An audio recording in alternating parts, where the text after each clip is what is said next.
dear beloved, Boss Mike, Cervera. Mga kababayan, kita nyo naman, good news. Tingnan nyo mga kababayan, yung mga ginagawa kahit na Holy Week, nagtatrabaho. Nagtatrabaho. Ayan, La Valenzuela. Kita nyo mga kababayan ko, ha? Tignan nyo to mga kababayan, ha? Eto ho, mga kababayan, ay binisita ni Pangulong Bongbong Marcos, nung nakarang araw. Pasok! 40 minutes mula Valenzuela hanggang Parañaque? Pwede ba yun? Well, yun ang target mangyari pag operational na ang Metro Manila Subway. Pero wait lang 2026 pa lang tayo. 2032 pa target na maging fully operational ang buong linya. Okay lang, basta at least tuloy-tuloy yung gawa. Hindi katulad ng iba, hinto-hinto. Di ba mga kababayan ko, panahon pa ho, mga kababayan ni Ramos, yung PNR, hanggang ngayon, kita nyo, tinutuloy pa rin ni Pangulong Bongbong. At sa panahon ni Pangulong Bongbong, ang napakalaking development, napakalaking pagbabago, diyan po kung makikita nyo, yung pong dating PNR na itinaas nila. Kaya nga yung mga nadaanan, nagtataasan na ho yung presyo ng mga lupa. Kita nyo? Okay lang yan, at least tuloy-tuloy. Tuloy. Pero in the meantime, nakasilip ang Philstar.com sa loob ng under construction Camp Aguinaldo Station ng Metro Manila Subway Project sa Quezon City. Grabe mga kababayan ko, tingnan nyo, hindi yan matutuloy kung hindi kay Pangulong Bongbong Marcos. Di ba? Daredevil, Boss Mike Duterte rin naman tuloy-tuloy. Hindi Hindi nagtuloy-tuloy, pautay-utay. Iba kasi yung tuloy-tuloy sa utay-utay. Di ba? Alam natin yan na inutay-utay ni Digong yan. Sa panahon ngayon, napakabilis na ng paggawa niyan. Tuloy. Sa unang tingin, bubungad ang malalalim na excavation areas at malalaking concrete structures. Mapapansin mangyari pag operational na ang kasilip ang Philstar.com Subway Project sa Quezon City. Alam nyo mga kababayan, sa kauna-unahang pagkakataon, kita nyo magkakaroon na tayo ng subway. Sa unang tingin, bubungad ang malalalim na excavation areas at malalaking concrete structures. Mapapansin din ang lawak ng espasyo sa loob. Dito ilalagay ang platforms at mga pasilidad na gagamitin ng libo-libong pasahero araw-araw kapag operational na ito. Sa ilang bahagi, makikita ang structural columns at walls na nagsisilbing pundasyon ng buong istasyon. Ang tibay, mga kababayan, mukhang matibay ho ito. Kasi Japan ang gumawa Habang tuloy-tuloy ang Hindi po ito babagsak katulad nung project ni Digong, Yung project ni Digong sa may Isabela, bumagsak. Tapos sasabihin ni Baluga na abogado, sabi puro daw mga DDS na yung mga nando doon. Samantalang galit na galit nga yung mga yun dahil sa pagbagsak ng tulay. Di ba? bubuhos ng concrete at reinforcement works. Ang istasyong ito ay bahagi ng Contract Package 103 kung saan sabay na itinatayo ang Camp Aguinaldo at ang Anona Station. Kita nyo, sabay-sabay mga kababayan, dalawang istasyon, sabay-sabay na ginagawa. Kay Digong, tag-iisang pala, isang piko. Kaya mga kababayan, wala tayong makita nun Puro laway lang yun na tinamo nyo Pati na yung mga tunnels na nagdudugtong sa dalawang lokasyon na isinasagawa naman ng Sumitomo. Ang ganda! Grabe! Nakakatuwa naman. Meron na tayong subway Mitsui Construction Co. Ang proyektong ito ay pinapondohan ng Official Development Assistance o ODA mula sa Japan bilang bahagi ng mas malawak na suporta nito sa infrastructure development ng Pilipinas. Grabe! Sa ilalim ng lupa, ginagamit ang tunnel boring machines o TBMs. Mga higanting makina sila na responsable sa paghuhukay ng subway tunnels na mas ligtas at mas kontrolado naman kumpara sa tradisyonal na excavation. Baka nakakalimutan nyo. Noong pong simulan po ang proyekto na ito ni Pangulong Bongbong, ano ang sabi ng mga DDS? Sige kung natatandaan nyo. Kamekaniko. kung natatandaan nyo po, ha? Oh, kung sige nga, mag-quiz tayo. Ano ang sabi ng mga DDS dito, Constantino? Ha? Rowena Pasioco. Di ba, Nalisa Uso? Ano sabi nila? Naglalagay ng subway. Alam naman nilang bahain ng Metro Manila eh. Natandaan nyo ba yon? Sabi ni Aichang, mag-like naman kayo. Wow. Naku, magta-3,000 na tayo. Natandaan nyo ba yon? Sino nakakatanda? Sabi ng mga DDS, di ba? Ba't gagawin pa yung subway na yan? Kasi, paano naman gagawin yan? Di ba nga, babahain lang yan. Bahain ng Metro Manila, tapos gagawin pa. Di ba, Leticia Villamil, ano? Yun ang lagi nila sinasabi. Eto ngayon, di ba? Yun yung mga mema lang, kasi nga mga bobo yung mga yun eh. Ngayon, kita nyo, di ba? Nagkaroon na ng mga bahat lahat-lahat. Bakit wala man lang nagreklamo? Jegoy, di ba? Bakit walang nagreklamo? Ngayon, hindi makapagsalita yung mga bobo. Hindi naman tayo katulad nila na kapag nagawa yan, huwag kayong sasakay, Di ba, Armando? Sasabihin ba natin yun? Hindi naman tayo ganun kasi. Siyempre, hindi na natin sila makokontrol. Baka nga pagdating ng panahon, sasabihin nila, BBM! Baka mamaya sabihin nila yung sinasabi ni Ramon Ang na hahanapin nyo sa mga susunod na mga presidente, si Pangulong Bongbong, pero hindi nyo na makikita, mamimiss nyo yung serbisyo niya. Di ba? Danilo Dizon naimbag nga rabi kada kayo amin na po. Miss Agnes, sige nga, sabi yun ni Ramon Ang kita nyo naman, si Ramon Ang maraming napatunayan. Yaan po nga Skyway. Sabi nila, gawa ni Duterte yan. Tanga. Gawa ng San Miguel Corporation yan. Kita nyo? Tapos ngayon, syempre si Manong Bongbong, may tiwala kay Ramon Ang. Pinaubaya ngayon yung airport. Kita nyo naman yung airport ngayon, ganda na. Hindi na nahuhuli at hindi na nasasabi na worst airport of the world. Kailan ba sinasabi yun? Di nung panahon ni Digong at saka panahon ni Pinoy. Tama? Yan yung worst airport of the world. Top 10 siya. Pero ngayon, mga kababayan, kita nyo, pak na pak na. Putik na yan, pwede nyo nandilaan yung sahig nila.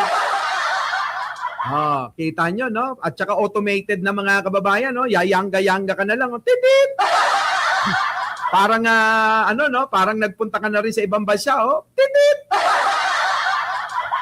I-scan mo na lang yung passport mo, Hindi na yung takatak. Hindi na yung takatak.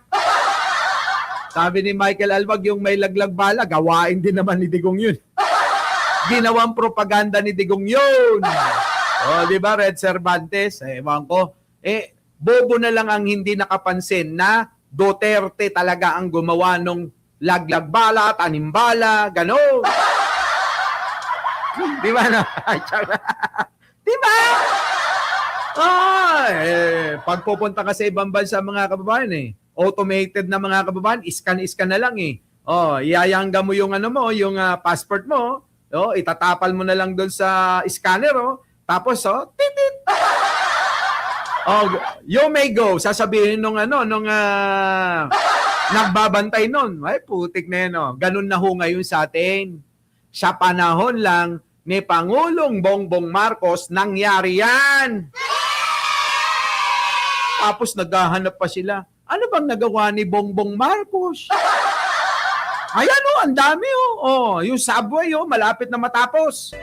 Habang naglalakad sa site, makikita rin ang iba't ibang safety features. Grabe, mula sa support structures hanggang sa monitoring systems. May safety features. Kita nyo?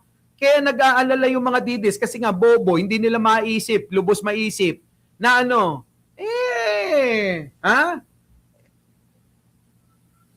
wala, hindi yan papasukin ng baha. Oo, thank you naman kaya Rowena Pasyoko. Opo, thank you. Diba? Oh, Marcos Legacy, Apple Lakay at Junior na hanggang ngayon mapapakinabangan. True! Oh, di ba? Correct. As in, ganun. Oh, sige tuloy. para matiyak na ligtas ang konstruksyon. Ang buong Metro Manila Subway ay may habang humigit kumulang 33.1 kilometers at binubuo ng 17 stations mula Valenzuela hanggang Parañaque. Ang haba, mga kababayan ko. Mula Valenzuela hanggang Parañaque, yung pong subway. Grabe, no, mga kababayan, no, kakaiba na talaga. Oh. May improvement na tayo. Hindi na tayo tulad sa, 'di ba? Pagka pupunta tayo ng ibang bansa, gustong-gusto nating ma-experience yung mag-trend sa subway. 'Di ba? Ano tawag nila? MTR. 'Di ba, no? MTR ang tawag nila, 'di ba? Oh, 'yun. Oh, tayo mga kababayan, meron na rin tayo. Grabe, no? Oo, persona non grata na sa NCR ang mga DDS. Grabe ka naman. Rosalie Agsalud, tuloy! Na may koreksyon rin papunta sa NAIA Terminal 3. kita Kapag nyo? natapos, target nitong mapaba Nakuha nyo, mga kababayan? Nakuha nyo? MRT, meron ding MTR. Sa, sa Hong Kong MTR, di ba? MTR yun. Nakuha nyo? Yung subway mula Valenzuela, kung galing kayo ng norte, bababa na lang kayo sa istasyon sa Valenzuela. Sa Valenzuela, pwede na kayong mag-subway, mag-tren, diretso na sa airport. Grabe! Ayan, Helen Tinoso, MTR. Tama! Di ba, no, mga kababayan, ang galing-galing talaga ni Pangulong Bongbong, ang travel time sa buong linya sa humigit kumulang 40 hanggang 45 minutes. Na sa bilis! ngayon ay tila isang malayong pangarap para sa Metro Manila commuters. Sa ngayon, Lapit na yan, basta tuloy-tuloy, hindi mo na mapapansin. Di ba, no? Lapit na yan, hindi nyo mapapansin, nako. Kita nyo, basta tuloy-tuloy yung gawa niya, no? sa mahigit 28% pa lamang ang progreso ng Contract Package 103, habang lampas kalahati na ang natapos sa buong proyekto. Lagpas kalahati na, mga kababayan, mula nang dumating si Pangulong Bongbong. Kailangan yata, mga kababayan, ituloy-tuloy na natin, Ituloy-tuloy na natin si Pangulong Bongbong.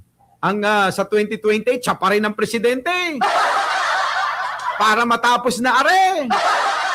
Kasi mga kababayan, pag iba na naman yan, ititenga na naman nila eh. Di ba? Hindi matutuloy-tuloy, uutay-utay. Pagkaganyan naman ang presidente, manawagan na tayo na i-extend na lang are.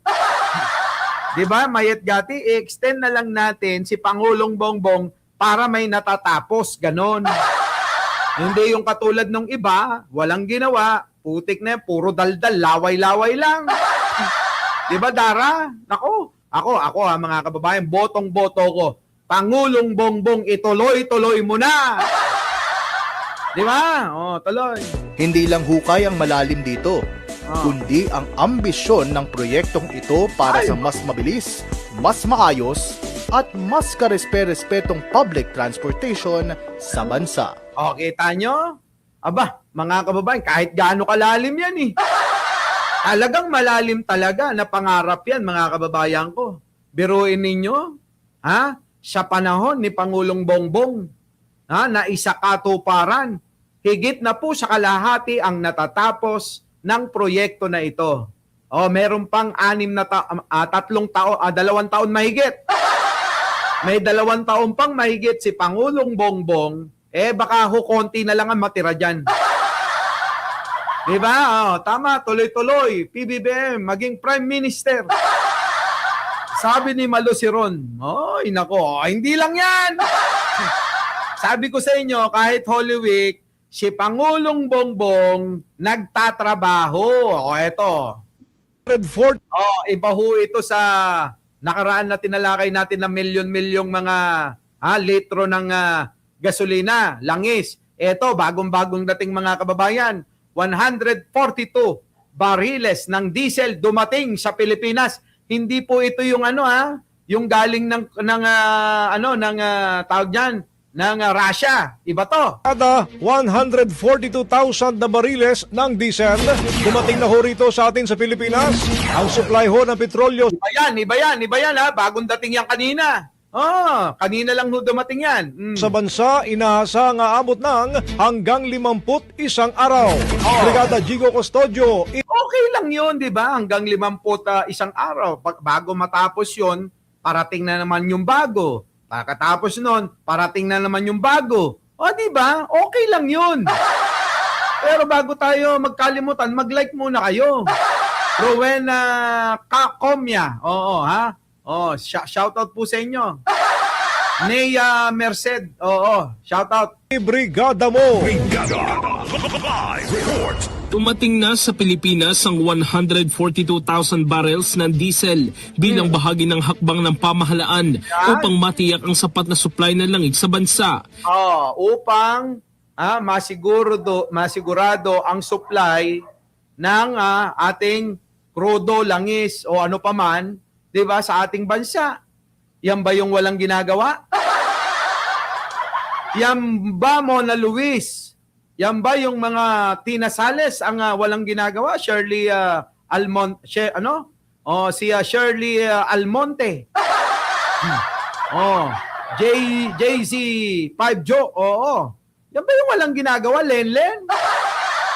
Yan ba? Purong Pilipinoy? Yan ba ang walang ginagawa? Hanap kayo ng ginagawa ni Pangulong Bongbong. Ito, ang dami.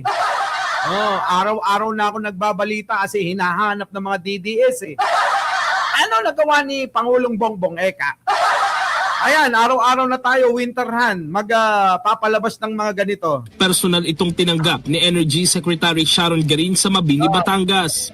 Ayon sa Department of Energy, ang naturang delivery ay bahagi ng kabuang 1.42 milyong bariles ng diesel na siniguro ng pamahalaan upang mapalakas ang fuel supply ng bansa. Ito ay alinsunod sa direktiba ng Pangulo sa ilalim ng Executive Order No. 110 o ang Emergency Energy Security Program.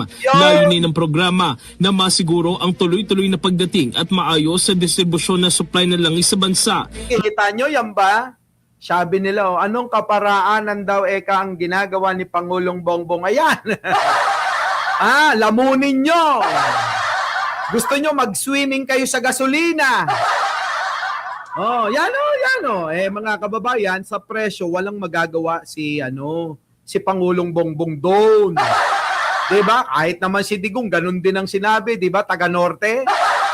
Diba, Maring Joji, Judy, Lakay, Walang magagawa, chess master. Sabi rin ni Digong, wala akong magagawa dyan dahil yan pangdaigdigang presyo yan. Diba? Tuloy. Lalo na sa harap ng mga hamon sa pandaigdigang merkado. Sa mga susunod na linggo ng Abril, inaasahan pa ang pagdating ng mga karagdagang shipment upang higit pang mapatatag ang supply at matiyak na natutugunan ang pangangailangan ng bansa. Nako, mangingisay na naman ang mga DDS dyan. Gagawa na naman ng kwento.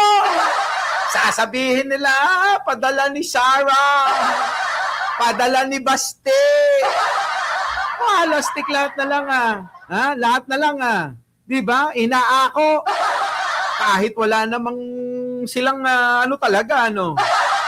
Wala naman silang ambag. Kita nyo mga kababayan ko, sa pagsasaayos, pagpaplano at tamang proseso ng pagdidistribute ng kakulangan ng gasolina sa ating bansa, nagagawa ni Pangulo ng maiayos ng salansan.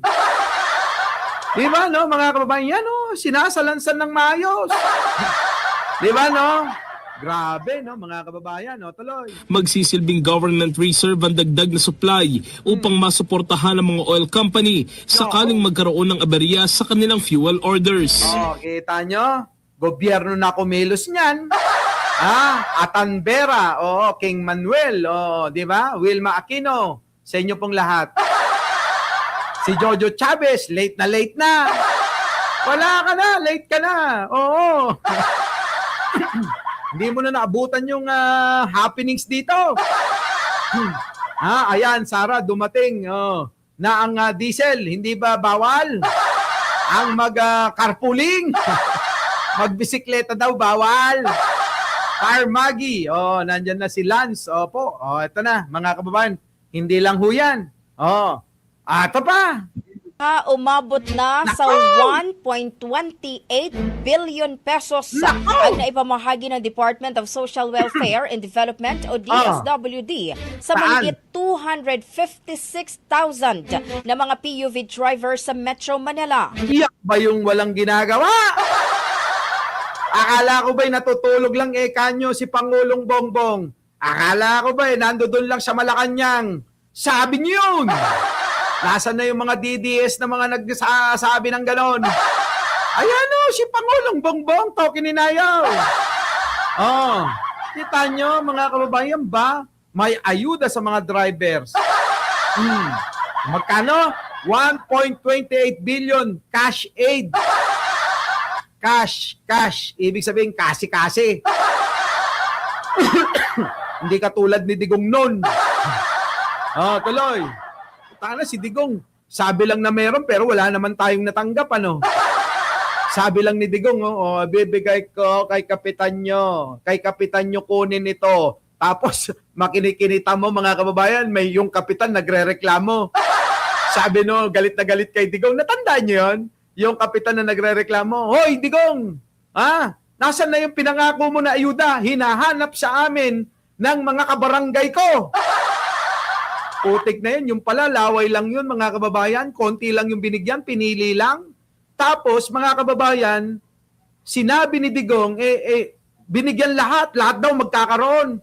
Enak ng pating mga kababayan, sa dami kong kamag-anak, ni isa walang nakatanggap. Diba, mga kababayan ko? Oo, sa dami mga kababayan ng kamag-anak ko, ni isa walang nakatanggap. Tapos sinisisi ngayon kay kapitan. Malay ba natin kung kinikbak ni Digong yan? Di ba mga kababayan? Malay ko kung pinagparti-partihan nila yan. Diyos ko, mga kababayan, Bading Crisostomo. Di ba? Tuloy. Ayon sa DSWD, Irene Villanueva. Ayon sa DSWD. bawat benepisyaryo ay nakatanggap ng 5,000 pesos bilang tulong sa Kita gitna nyo? ng patuloy na pagtaas ng presyo ng langis. Kabilang sa mga nakinabang ang mga driver ng jeepney, tricycle, TNVS, motorcycle taxi at delivery riders. Samantala, tiniyak ng ahensya na magkakaroon ng special payout para sa mga kwalipikadong driver na hindi pa nakakasama sa listahan. Habang nakatakda ring ipagpatuloy ang pamamahagi ng ayuda sa mga driver sa probinsya Kita pagkatapos ng Holy Week. Kita nyo, kahit Holy Week mga kababayan, ang Pangulong Bongbong talagang arangkada. Tama, kami rito walang nakuha kahit isa. Sabi ni Elizabeth Andal, wala nga. Sa amin wala. Meron pa nga akong narinig mga kababayan, dahil daw bato yung bahay, dahil simentado daw yung bahay, hindi na daw makakakuha. Kita nyo mga kababayan ko noon, di ba? Pasalamat nga si Digong noon, hindi pa ako nagbablog noon . Di ba, mga kababayan? Nako! Ay, nako. Eto pa, mga kababayan ko. Ang Pangulong Bongbong Marcos, pasok! Mga kabrigada sa Ilocos Norte, mag-Holy Week. Brigada Maricar Sargan, ibrigada mo. Wait, baka akala nyo mag-Holy Week, magbabakasyon. Hindi. Kahit doon, nandun Macha Mochi, si Pangulong Bongbong sa Ilocos Norte, Osang Rakitera, di ba? Bigan City, si Manong Bongbong natin, nagmo-monitor pa rin. Di ba, no? Di ba? Live report. Uuwing Ilocos Norte si Pangulong Ferdinand Marcos Jr. ngayong Holy Week. Sa ambush interview sa Kabanatuan Tingnan mo naman to si Purong, hahanapan nyo ng ginagawa si Pangulo. Kapag nagpakita, pinagyayabang. Kapag walang pinapakita, tamad. Saan ba kami lalagay sa inyo? Hindi ko na maintindihan yan, ha? Saan kami lalagay sa inyo? Di ba, Roel San Pedro? Mona Nasis, Lucy Managawa. Hindi ko na alam kung saan tayo lalagay sa kanila. SP Kirit. Nauubo ko sa inyo. Kapag ka walang pinapakita, hanap kayo ng hanap kung anong nagawa. Kapag ka ipapakita, pinagyayabang. Mayabang na si Pangulo. Dapat naman talagang iyabang kasi maraming ginagawa. Di ba? Ang problema kasi, eto yun, mga kababayan. Maraming nagagawa, ayaw niyong tanggapin na si Pangulong Bongbong ang siyang nabubukod tangi na nagmamalasakit. Di ba? Di ba, no? Di ba? Eto na, mga kababayan ko. Eto ho yung kanina, binuksan ho yung pong highway dyan na natapos.